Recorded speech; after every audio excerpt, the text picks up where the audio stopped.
శుద్ధ హృదయం కలుగచేయు.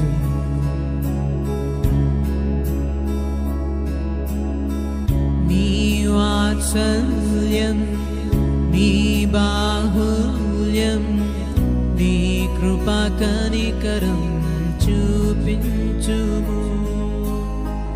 నీ వాత్సల్యం నీ బాహుల్యం నీ కృపా కనికరం చూపించుము.